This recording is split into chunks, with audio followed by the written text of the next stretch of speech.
नमस्कार। स्वागत है आपका हिंदू धर्म के इस चैनल पर।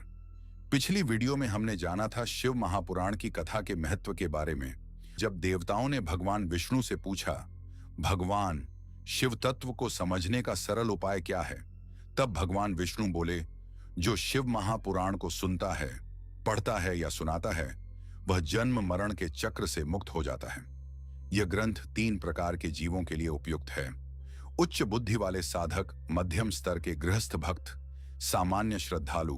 आज हम आरंभ कर रहे हैं संपूर्ण शिव महापुराण की कथा, जिसमें हम जानेंगे शिव महापुराण की पहली संहिता, विधेश्वर संहिता की रहस्यमयी कथा के बारे में, जहां हम जानेंगे सृष्टि के प्रारंभ, शिवलिंग की उत्पत्ति और ब्रह्मा विष्णु के अहंकार का विनाश।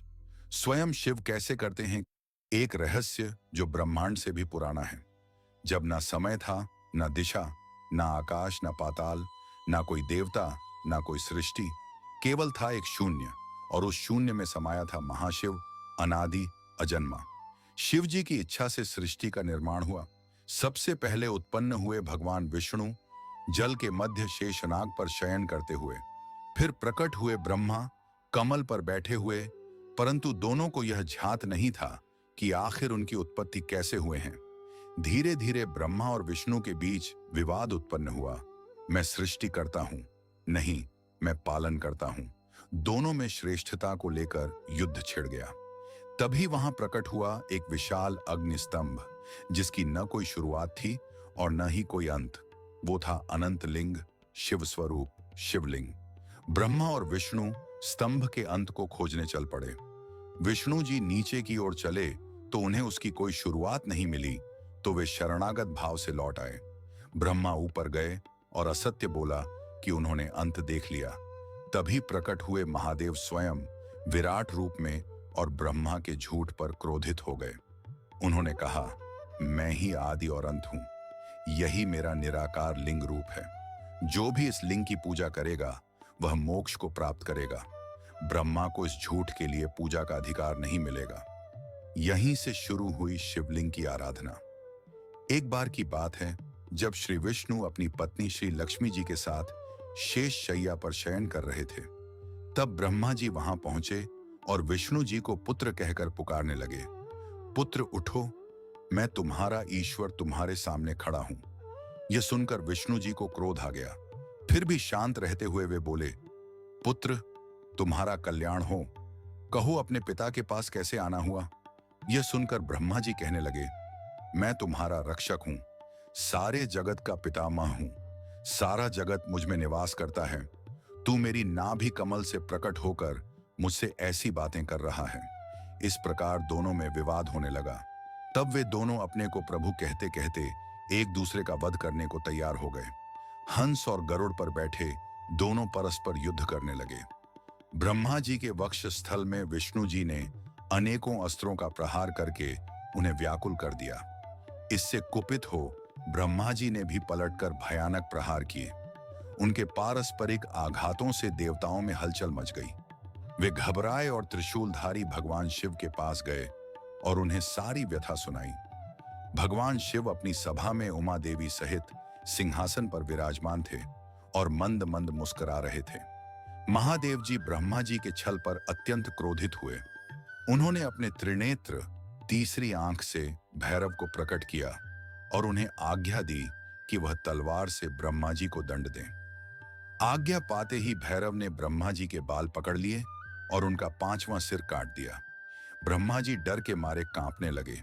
उन्होंने भैरव के चरण पकड़ लिए तथा क्षमा मांगने लगे। इसे देखकर श्री विष्णु ने शिव से प्रार्थना की कि आपकी कृपा से ही ब्रह्मा जी को 5वां सिर मिला था, अतः आप इन्हें क्षमा कर दें। तब शिव जी की आज्ञा पाकर ब्रह्मा को भैरव ने छोड़ दिया। शिव जी ने कहा, तुमने प्रतिष्ठा और ईश्वरत्व को दिखाने के लिए छल किया है, इसीलिए मैं तुम्हें शाप देता हूं कि तुम सत्कार, स्थान व उत्सव से विहीन रहोगे। ब्रह्मा जी को अपनी गलती का पछतावा हो चुका था। उन्होंने भगवान शिव के चरण पकड़कर क्षमा मांगी और निवेदन किया कि वे उनका 5वां सिर पुनः प्रदान करें। महादेव जी ने कहा, जगत की स्थिति को बिगड़ने से बचाने के लिए पापी को दंड अवश्य देना चाहिए। ताकि लोक मर्यादा बनी रहे। मैं तुम्हें वरदान देता हूं कि तुम गणों के आचार्य कहलाओगे और तुम्हारे बिना यज्ञ पूर्ण न होंगे। ब्रह्मा और विष्णु भगवान शिव को प्रणाम कर चुपचाप उनके दाएं बाएं भाग में खड़े हो गए। उन्होंने पूजनीय महादेव जी को श्रेष्ठ आसन पर बैठाकर पवित्र वस्तुओं से उनका पूजन किया। दीर्घ काल तक स्थिर रहने वाली वस्तुओं को पुष्प वस्तु तथा अल्पकाल तक टिकने वाली वस्तुओं को प्राकृत वस्तु कहते हैं। हार, नूपुर, कियूर, किरीट, मणिमय कुंडल, यज्ञोपवीत, उत्तरीय वस्त्र, पुष्पमाला, रेशमी वस्त्र, हार, मुद्रिका, पुष्प, तांबूल, कपूर, चंदन एवं अगरू का अनुलेप, धूप, दीप, श्वेत छत्र, व्यंजन, ध्वजा, चंवर तथा अनेक दिव्य उपहारों द्वारा, जिनका वैभव वाणी और मन की पहुंच से परे था, जो केवल परमात्मा के योग्य थे, उनसे ब्रह्मा और विष्णु ने अपने स्वामी महेश्वर का पूजन किया। इससे प्रसन्न होकर भगवान शिव ने दोनों देवताओं से मुस्कुराकर कहा, पुत्र, आज तुम्हारे द्वारा की गई पूजा से मैं बहुत प्रसन्न हूं। इसी कारण यह दिन परम पवित्र और महान होगा। यह तिथि शिवरात्रि के नाम से प्रसिद्ध होगी और मुझे परम प्रिय होगी। इस दिन जो मनुष्य मेरे लिंग अर्थात निराकार रूप की या मेरी मूर्ति अर्थात साकार रूप की दिन रात निराहार रहकर अपनी शक्ति के अनुसार निश्चल भाव से यथोचित पूजा करेगा, वह मेरा परम प्रिय भक्त होगा। पूरे वर्ष भर निरंतर मेरी पूजा करने पर जो फल मिलता है, वह फल शिवरात्रि को मेरा पूजन करके मनुष्य तत्काल प्राप्त कर लेता है। जैसे पूर्ण चंद्रमा का उदय समुद्र की वृद्धि का अवसर है, उसी प्रकार शिवरात्रि की तिथि मेरे धर्म की वृद्धि का समय है। इस तिथि को मेरी स्थापना का मंगलमय उत्सव होना चाहिए। मैं मार्ग शीर्ष मास में आर्द्रा नक्षत्र से युक्त पूर्णमासी या प्रतिपदा को ज्योतिर्मय स्तंभ के रूप में प्रकट हुआ था। इस दिन जो भी मनुष्य पार्वती सहित मेरा दर्शन करता है अथवा मेरी मूर्ति या लिंग की झांकी निकालता है, वह मेरे लिए कार्तिकेय से भी अधिक प्रिय है। इस शुभ दिन मेरे दर्शन मात्र से पूरा फल प्राप्त होता है। यदि दर्शन के साथ मेरा पूजन भी किया जाए तो इतना अधिक फल प्राप्त होता है कि वाणी द्वारा उसका वर्णन नहीं किया जा सकता। लिंग रूप में प्रकट होकर मैं बहुत बड़ा हो गया था, अतः लिंग के कारण यह भूतल लिंग स्थान के नाम से प्रसिद्ध हुआ। जगत के लोग इसका दर्शन और पूजन कर सकें, इसके लिए यह अनादि और अनंत ज्योति स्तंभ अथवा ज्योतिर्मय लिंग अत्यंत छोटा हो जाएगा। यह लिंग सब प्रकार के भोग सुलभ कराने वाला तथा भोग और मोक्ष का एकमात्र साधन है। इसका दर्शन, स्पर्श और ध्यान प्राणियों को जन्म और मृत्यु के कष्ट से छुड़ाने वाला है। शिवलिंग के यहाँ प्रकट होने के कारण यह स्थान अरुणाचल नाम से प्रसिद्ध होगा तथा यहाँ बड़े बड़े तीर्थ प्रकट होंगे। इस स्थान पर रहने या मरने से जीवों को मोक्ष प्राप्त होगा। मेरे दो रूप हैं, साकार और निराकार। पहले मैं स्तंभ रूप में प्रकट हुआ, फिर अपने साक्षात रूप में। ब्रह्म भाव मेरा निराकार रूप है तथा महेश्वर भाव मेरा साक्षात रूप है। ये दोनों ही मेरे सिद्ध रूप हैं। मैं ही परब्रह्म परमात्मा हूँ। जीवों पर अनुग्रह करना मेरा कार्य है। मैं जगत की वृद्धि करने वाला होने के कारण ब्रह्म कहलाता हूँ। सर्वत्र स्थित होने के कारण मैं ही सबकी आत्मा हूँ। सर्ग से लेकर अनुग्रह तक जो जगत संबंधी 5 कृत्य हैं, वे सदा ही मेरे हैं। मेरी ब्रह्म रूपता का बोध कराने के लिए पहले लिंग प्रकट हुआ, फिर अज्ञात ईश्वरत्व का साक्षात्कार कराने के लिए मैं जगदीश्वर रूप में प्रकट हो गया।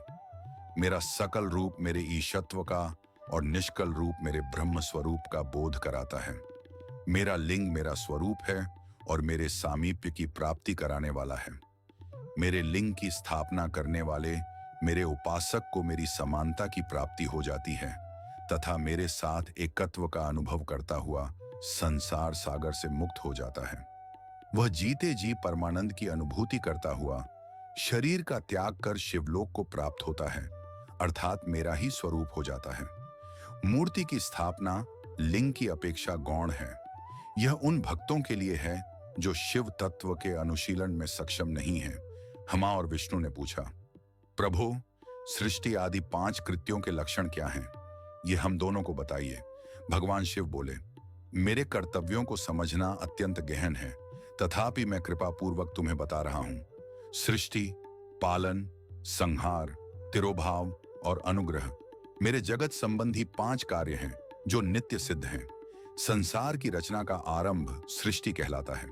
मुझसे पालित होकर सृष्टि का सुस्थिर रहना उसका पालन है, उसका विनाश ही संहार है। प्राणों के उत्क्रमण को तिरोभाव कहते हैं। इन सब से छुटकारा मिल जाना ही मेरा अनुग्रह अर्थात मोक्ष है। ये मेरे 5 कृत्य हैं। सृष्टि आदि 4 कृत्य संसार का विस्तार करने वाले हैं। 5वां कृत्य मोक्ष का है। मेरे भक्त जन इन 5 कार्यों को 5 भूतों में देखते हैं। सृष्टि धरती पर, स्थिति जल में, संहार अग्नि में, तिरोभाव वायु में और अनुग्रह आकाश में स्थित है। पृथ्वी से सबकी सृष्टि होती है, से वृद्धि होती है। आग सबको जला देती है, वायु एक स्थान से दूसरे स्थान पर ले जाती है और आकाश सबको अनुग्रहित करता है। इन 5 कृत्यों का भार वहन करने के लिए ही मेरे 5 मुख हैं। 4 दिशाओं में 4 मुख और इनके बीच में 5वां मुख है। पुत्रों, तुम दोनों ने मुझे तपस्या से प्रसन्न कर सृष्टि और पालन 2 कार्य प्राप्त किए हैं। इसी प्रकार मेरी विभूति स्वरूप रुद्र और महेश्वर ने संहार और तिरोभाव कार्य मुझसे प्राप्त किए हैं, परंतु मोक्ष में स्वयं प्रदान करता हूं। मैंने पूर्व काल में अपने स्वरूप भूत मंत्र का उपदेश किया है, जो ओंकार रूप में प्रसिद्ध है। यह मंगलकारी मंत्र है। सर्वप्रथम मेरे मुख से ओंकार ओम प्रकट हुआ, जो मेरे स्वरूप का बोध कराता है। इसका स्मरण निरंतर करने से मेरा ही सदा स्मरण होता है। मेरे उत्तरवर्ती मुख से अकार का, पश्चिम मुख से उकार का, दक्षिण मुख से मक्कार का, पूर्ववर्ती मुख से बिंदु का तथा मध्यवर्ती मुख से नाद का प्रकटीकरण हुआ है। इस प्रकार इन 5 अवयवों से ओंकार का विस्तार हुआ है। इन 5 अवयवों के एकाकार होने पर प्रणव ओम नामक अक्षर उत्पन्न हुआ। जगत में उत्पन्न सभी स्त्री पुरुष इस प्रणव मंत्र में व्याप्त हैं। यह मंत्र शिव शक्ति दोनों का बोधक है। इसी से पंचाक्षर मंत्र ओम नमः शिवाय की उत्पत्ति हुई है। यह मेरे साकार रूप का बोधक है। इस पंचाक्षर मंत्र से मात्र का वर्ण प्रकट हुए हैं, जो 5 भेद वाले हैं। इसी से शिरोमंत्र सहित त्रिपदा गायत्री का प्राकट्य हुआ है। इस गायत्री से संपूर्ण वेद प्रकट हुए और उन वेदों से करोड़ों मंत्र निकले हैं। उन मंत्रों से विभिन्न कार्यों की सिद्धि होती है। इस पंचाक्षर प्रणव मंत्र से सभी मनोरथ पूर्ण होते हैं। इस मंत्र से भोग और मोक्ष दोनों प्राप्त होते हैं। नंदिकेश्वर कहते हैं, जगदम्बा उमा गौरी पार्वती के साथ बैठे महादेव ने उत्तरवर्ती मुख बैठे ब्रह्मा और विष्णु को पर्दा करने वाले वस्त्र से आच्छादित कर उनके मस्तक पर अपना हाथ रखकर धीरे धीरे उच्चारण कर उन्हें उत्तम मंत्र का उपदेश दिया। 3 बार मंत्र का उच्चारण करके भगवान शिव ने उन्हें शिष्यों के रूप में दीक्षा दी। गुरु दक्षिणा के रूप में दोनों ने अपने आप को समर्पित करते हुए दोनों हाथ जोड़कर उनके समीप खड़े हो जगत गुरु भगवान शिव की इस प्रकार स्तुति करने लगे। ब्रह्मा विष्णु बोले, प्रभु, आपके साकार और निराकार 2 रूप हैं। आप तेज से प्रकाशित हैं, आप सबके स्वामी हैं, आप सर्वात्मा को नमस्कार है। आप प्रणव मंत्र के बताने वाले हैं तथा आप ही प्रणव लिंग वाले हैं। सृष्टि, पालन, संहार, तिरोभाव और अनुग्रह आदि आपके ही कार्य हैं। आपके 5 मुख हैं। आप ही परमेश्वर हैं। आप सबकी आत्मा हैं, ब्रह्म हैं। आपके गुण और शक्तियां अनंत हैं। हम आपको नमस्कार करते हैं। इन पंक्तियों से स्तुति करते हुए गुरु महेश्वर को प्रसन्न कर ब्रह्मा और विष्णु ने उनके चरणों में प्रणाम किया। महेश्वर बोले, आर्द्रा नक्षत्र में चतुर्दशी को यदि इस प्रणव मंत्र का जप किया जाए तो यह अक्षय फल देने वाला है। सूर्य की संक्रांति में महा आर्द्रा नक्षत्र में एक बार किया प्रणव जप करोड़ों गुना जप का फल देता है। मृगशिरा नक्षत्र का अंतिम भाग तथा पुनर्वसु का शुरू का भाग पूजा, होम और तर्पण के लिए सदा आर्द्रा के समान ही है। मेरे लिंग का दर्शन प्रातः काल अर्थात मध्याह्न से पूर्व काल में करना चाहिए। मेरे दर्शन पूजन के लिए चतुर्दशी तिथि उत्तम है। पूजा करने वालों के लिए मेरी मूर्ति और लिंग दोनों समान हैं। फिर भी मूर्ति की अपेक्षा लिंग का स्थान ऊंचा है, इसलिए मनुष्यों को शिवलिंग का ही पूजन करना चाहिए। लिंग का ओम मंत्र से और मूर्ति का पंचाक्षर मंत्र से पूजन करना चाहिए। शिवलिंग की स्वयं स्थापना करके या दूसरों से स्थापना करवाकर उत्तम द्रव्यों से पूजा करने से मेरा पद सुलभ होता है। इस प्रकार दोनों शिष्यों को उपदेश देकर भगवान शिव अंतर्धान हो गए। इस प्रकार शिव जी की पूजा विशेष रूप से सोमवार, शिवरात्रि और प्रदोष व्रत से जीवन के सारे कष्ट दूर होते हैं। तो ये थी विधेश्वर संहिता की कथा, जहां सृष्टि की शुरुआत हुई, जहां शिवलिंग की महिमा प्रकट हुई और जहां यह सीख मिली, सत्य, विनम्रता और भक्ति ही शिव तक पहुंचने का मार्ग है। अगली कड़ी में जानेंगे कैसे सती ने जन्म लिया, कैसे हुआ शिव पार्वती विवाह और क्यों प्रकट हुए वीरभद्र। जुड़े रहिए शिव महापुराण की अद्भुत यात्रा में। ऐसे ही दिव्य ज्ञान के लिए वीडियो को लाइक, शेयर और चैनल को सब्सक्राइब करना ना भूले। धन्यवाद। जय भोलेनाथ।